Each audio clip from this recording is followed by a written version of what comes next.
let's begin. Professor, I think the most important thing that we're waiting for Jula, but I thought we'd begin nonetheless. How are things now at the University of Hyderabad? It's been the center of quite a bit of dissent, and are things more settled now? Thank you very much. I hope I am audible at the end. Am I audible? Yes? Yeah. University of Hyderabad is an institution of eminence. Yes. It's a study ship now. It's hitting its high points in academics and also is looking at charting its path in innovation as well, guided by national education policy. The past has been its past. We are moving on. But how did you manage to overcome that period of a lot of disruption? I really do not want to go into too many details of the past. However, few points that I want to really touch upon. University of Hyderabad represents very high level of diversity, especially students coming from first generation transitions. Right, which is very important. Which is very, very important. And our aim has been to ensure that we talk to them, we listen to them, and we understand their problems and see what we can do within the given framework. This ability to talk to them and pay attention to them has been a healing touch. And this is the way we move forward. Right. And the Ambedkar Society is still as, important and very much part of the university setup? All the groups are still there, and we talk to all of them. And I think they now realize that academics is the way forward for all of them. And if there are any wrinkles to take care of, there are ways to take care of that. And they know it and we know it. Right. Ma'am, we started before you came in. But I think for SNDT, how important is it to establish and maintain diversity in the kinds of students who come to you? And what do you do to ensure that there is equity within that framework? Yeah. Thank you first. And sorry for being slightly late. No, that's all It's right. too cold out there, actually. And This is Chennai. Yeah, I know. And first of all, I should say I need to thank you all organizers that I am here. And I can confess that I was slightly nervous to be sitting here and talking after Mr. Shashi Tharoor and then saying something about it. I become suddenly conscious about my English as well. However, coming... This is a platform that encourages diversity of thought, language, everything. I understand. And I know being the Vice Chancellor of SNDT Women's University, yes, that's the reason which makes me come here and be here and share the views. One of the oldest universities, yes, largest women university, when at that point of time there was a need to have a separate platform, I would say, for women to come together and have education. And that was the vision of our founder, Maharshi Karveji, who did it at that point of time, almost 109 years ago from now, in 1916. And diversity among, sometimes I'll just put a small thing which, before your question, even now people come and say, what's the need now for you to have an exclusive women's university? Yeah. And why don't you make it some percentage for men to be there, like 30% reservation for men could also be thought of. The reason why I personally felt it earlier. But when I look at the kind of students who are coming to us, there are many students, I would say, reasonably high number of students who are coming as first generation learners. And the many others who come to us are the ones who feel comfortable in the ambience where there are only women around them. Kind of a safety, they find it more important. Students at times, the young generation does feel like having a ambience of an co-education. However, parents and certain communities together, they want SNDT to be the place where the girls would go. And I have over the years also found it that yes, it's necessary at certain point of time. Certain issues, certain pointers can be very freely discussed when we are only women out there. Right. Professor, how do you create a nurturing environment, especially for first generation learners? Education is mind liberating process. Yeah. It is not just the content. Education begins when you touch the minds. Otherwise, it doesn't begin. So we believe that we are striving hard to create an ecosystem where the teacher and the taught engage with their minds. And when the minds engage, ideas come out. When ideas come out, disagreements, agreements both happen, but at the ideas level. At ideas level, we can have wars going on. Doesn't matter. Right. Because that's where the real, music of friction happens. And if young people don't dissent, who will? Absolutely. So That's the time you whenever I rebel. talk to my students, I call them, you're all my young scholars. You are the future of the nation. Let us debate only on ideas. Right. Out of 100 ideas, if you can implement those 2 bright ideas, maybe we'll make Bharat. Right. We don't need too many ideas. We need bright 2 ideas that will work for our country. Right. We need to explore that space. And entire business is to explore that space and capture those ideas. So what is it? Do you have an open door policy? How do you actually, what are the mechanics of this engagement? Our mechanics so far has been using the model of academics. Right. That is, we are going through what is called Golden Jubilee year of the university. We are celebrating our 50 years of academic celebration. It's a festival. Instead of doing a big dhamaka, what we have done is every school, every center will have lots of academic conferences, invite very, very celebrated academicians on multiple themes. So these are all celebrations in various units, and we say these are not just monologues. We have conferences where the scholars come, and we will have discourses. We have flipped classrooms. It's a dialogue-centric atmosphere, right? So this actually has, I think, soothed the whole system, where everybody is looking forward towards the future of their own career, future of the university, future of the system. And NEP 2020 has really helped us a lot, because NEP 2020 facilitates this multidisciplinary, interdisciplinary thinking and dialogue. You can choose whatever courses up to a certain point. And it also promotes what is called experiential learning. Learning that happens out of experience, not by reading alone. Right. So this, I think, has opened up a new way of thinking about what is education, what should I do with myself, what should I do for the system, how do I study curriculum, how do I interact with everybody, how do I get hands-on. This is a different world. Is it easier to work with the students, or is it easier to work with the teachers? Anytime with students. Teachers Anytime, are anytime, more any difficult. number of times any number of hours I will spend with students. I will be very careful with the teachers. Why is that? Because I think teachers are the rate limiting steps in the system. The other? Rate limiting steps. Okay. That means they are the slowers everywhere.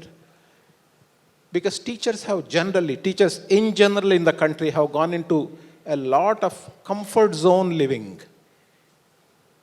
Now is the time where we have to be learners all the time. Exactly. Every teacher has to be a student. Is there reluctance? Every student has to become a teacher.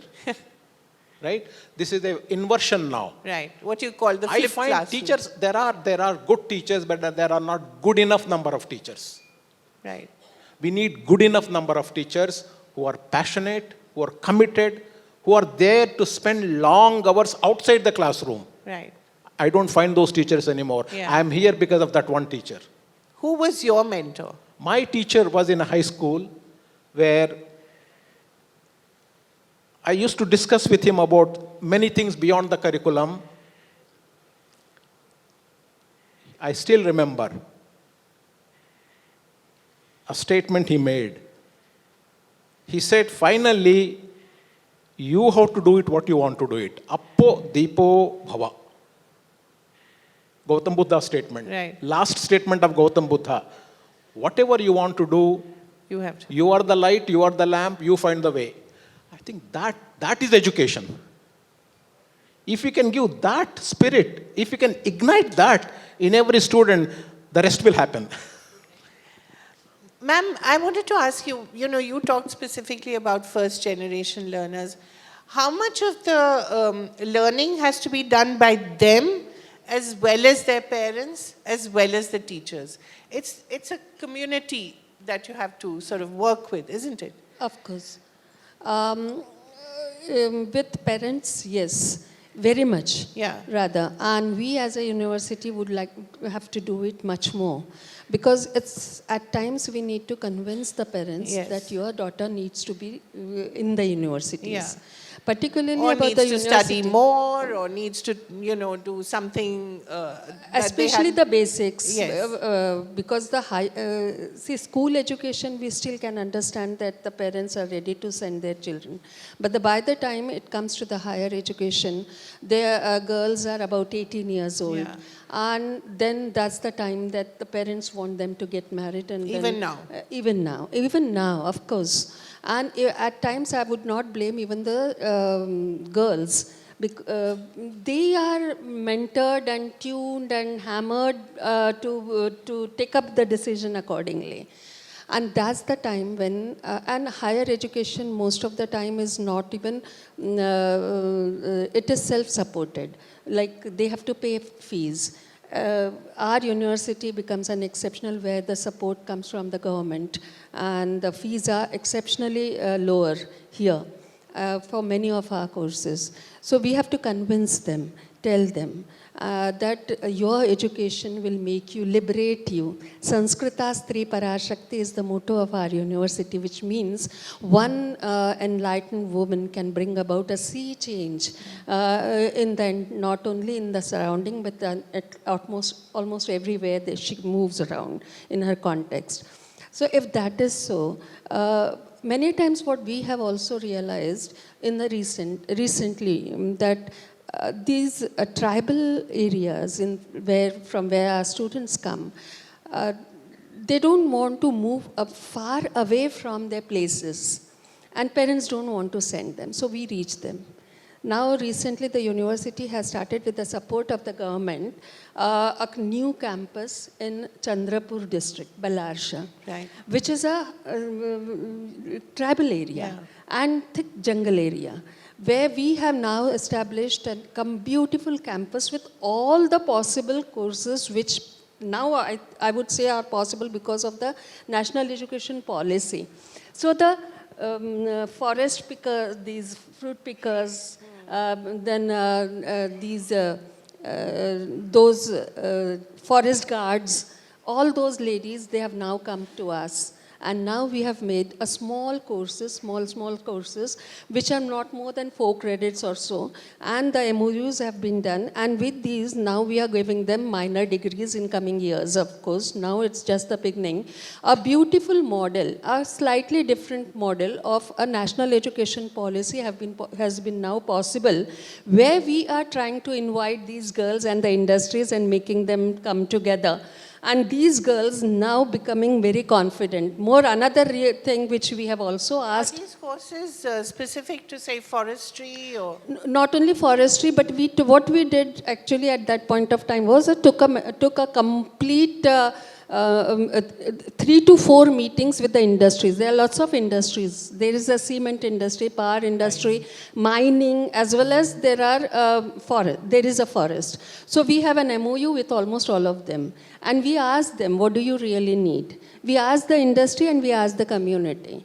With Forest, it was possible to reach out to the community and to women and go deeper inside the villages and give them small, short courses which made them aware about what SNDT Women's University is. That was our first reason to reach them.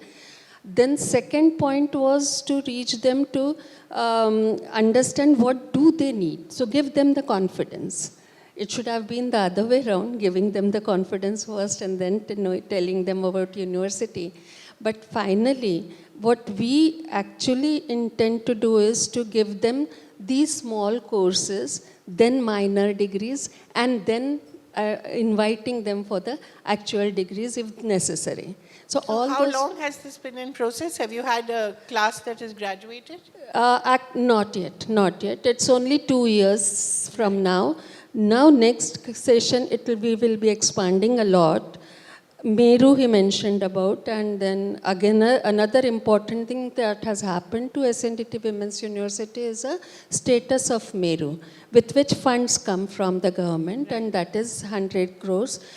University also has a land in Palghar area. Palghar is another area which is a tribal district.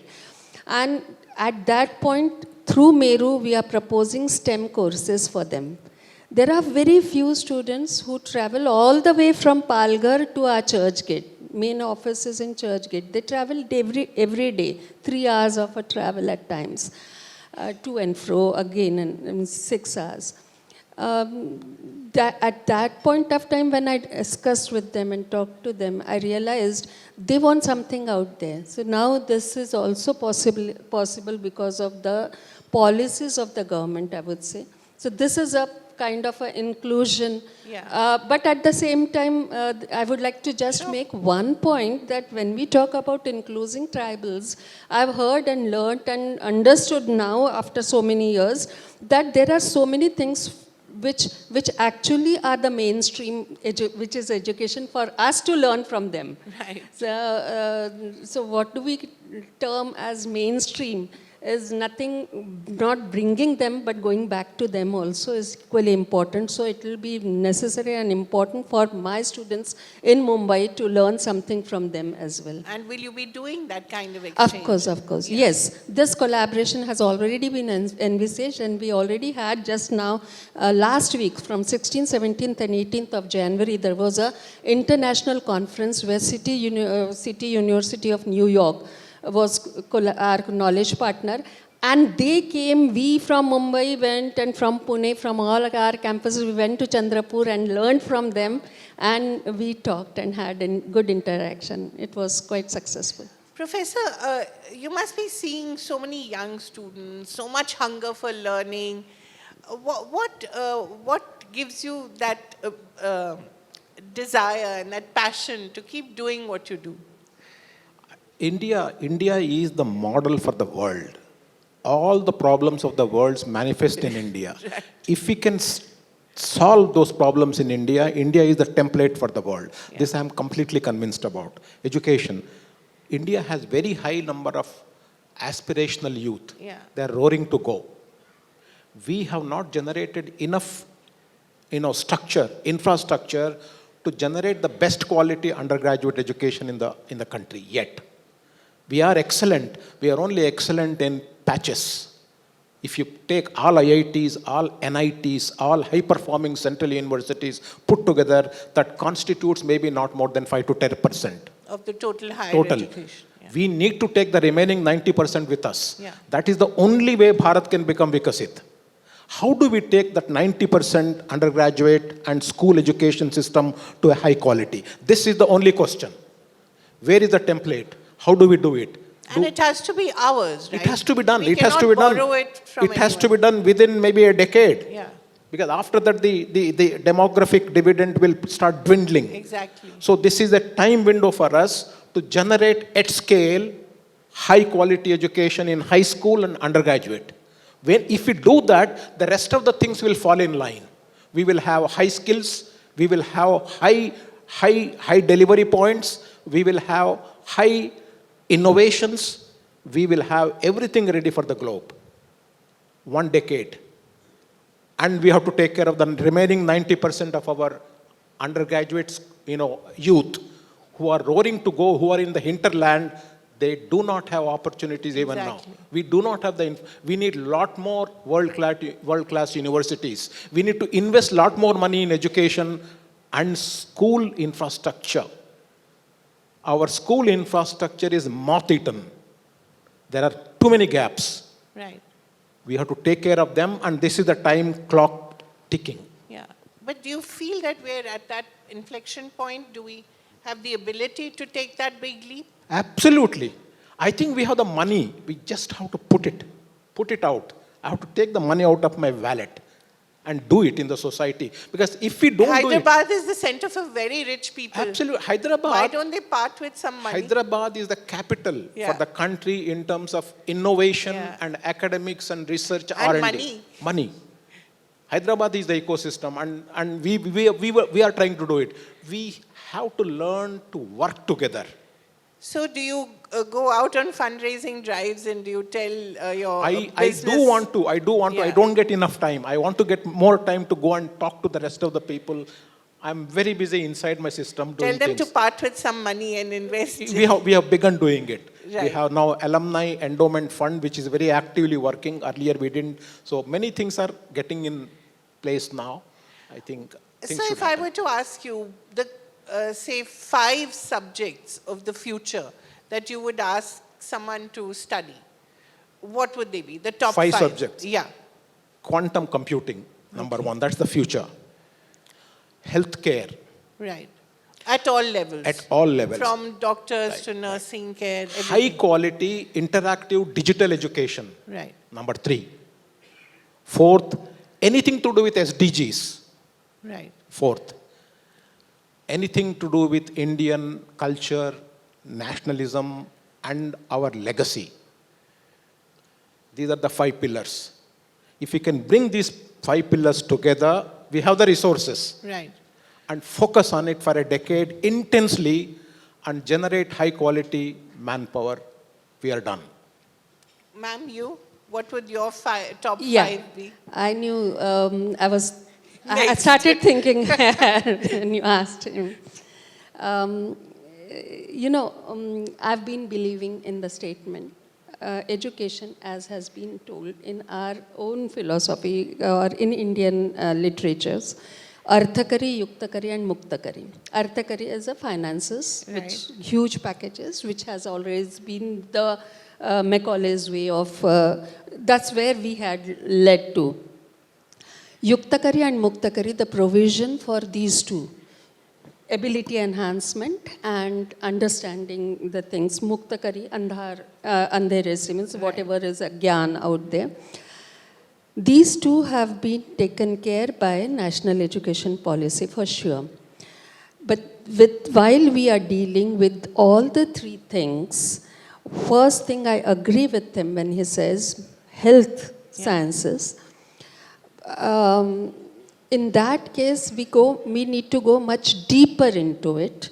And our culture, Indian literature, ancient knowledge has a solution to it, technology to it, to know about your own self first. That I call as a second education. There has always been a knowledge in entire India, and it has been in the in a lineage where rishis and rishikas have been imparting it, and it's there. We assumed it has nothing to do with the professional knowledge system. We never tried to bring these 2 streams together. And that's the point where if this is officially a part of the mainstream education and mandatory for every student to know about our own, so it has nothing to do with the religion. It has something to do with knowing your own self, deeper insight, your own desires, your own ideas, your own psyche, your own thought processes, your Basically own becoming beliefs. your own algorithm. Exactly. And that there is a beautiful technique in our systems where you go take a technical ways of meditation, Om, Yeah. and maybe other things, but that should become a part of our education in small doses initially, maybe like small credits, 2 credits, 4 credits, Right. which has been done as an ancient knowledge system made mandatory. However, it has, I'm making a conscious and responsible statement. It cannot be imparted in the classroom by in a form of a delivering a lecture or a courses. It cannot be in the form of a content, course content. It has more to do with the pedagogy. Right. It has more to do with the experiential learning. And that is something probably missing. In our course of discussion, a small experiment, I would like to share some later, maybe to cut short my answer right now. No, in fact, we're running out of time. But one last question to both of you. If you were a student today and you were taking admission in University of Hyderabad or SNDT, what is the one subject or course that you would like to take, which you didn't have the option of earlier? I will take 2 subjects. Huh. One, Vedanta, Okay. number 1. Number 2, cosmology. Cosmology. Cosmology. I think these 2 subjects have a unifying theme. Right. A theme that there is, you are much beyond your physical existence. Both these subjects give you the feeling that there is grandeur picture that you should be part of and that you should understand. Yeah. So these 2 subjects I think are extremely important. If we can start teaching these 2 subjects to young children, I think their mind will follow a different world of excursion. Yeah. That's true. Ma'am? I'm an architect, so when I was becoming an architect, I was exposed, fortunately, to many of the art forms, but in pieces. And the sports, the music, the other aspects of your own personality needs to be groomed with the equal importance, and that was not the kind of a exposure that was given to us. So music would be something which in person, as an individual, because I feel it connects you with everything, with your own self and the nature, with understanding the things. And then other things, I feel, should never be taught nowadays. In the coming days, probably AI will take the care of all other things, but whatever you need to practice and inculcate within yourself, and which is impossible without guru, should be taught. The rest of the things should be left out to AI.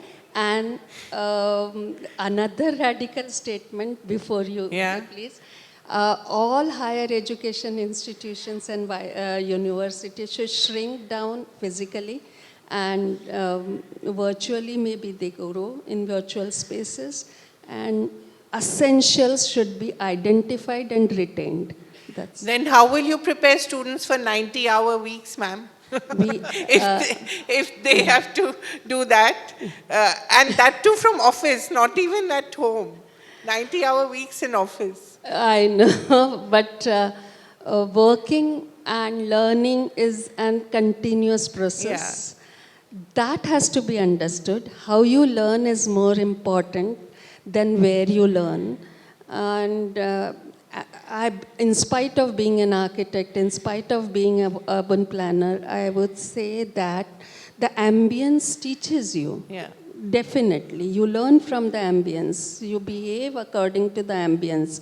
But there's so much more to be learned from the peers and others, and there are other spaces. These spaces of the higher education need to be rethought, revisited, and redesigned now, so that it happens automatically and it doesn't look like a huge again the colonial mansions, Right. and the buildings where people come and the formality percolates down into you. There should be a complete informal teaching, ideology, this is what I was actually thinking about, that idealism and naturalism are the two aspects which we were thinking about as a part of our education, imparting education.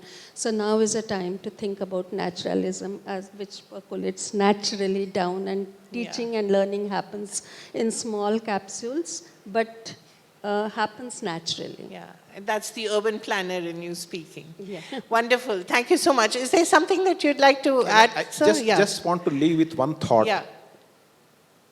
If you just fast forward yourself 20, 30, 40, 50 years from now, the world will be very different. Yeah. We will be surrounded with gizmos, which are artificially driven because of what is called artificial intelligent machine learning. It would be a very, very different, weird world. Bharat is the only country where artificial intelligence can be nicely modulated with natural intelligence. Prabhu Chawla ji was mentioning, India can provide a template for the world so that we can still produce Mahatma Gandhis, Gautam Buddhas. Otherwise, if artificial intelligence takes over, there is no room for these people. You would not even discover them. We need to keep the room so that we discover Mahatma Gandhis, Gautam Buddhas, Ramana Maharshis, Ramakrishna Paramahimsas, and Michael Faradays.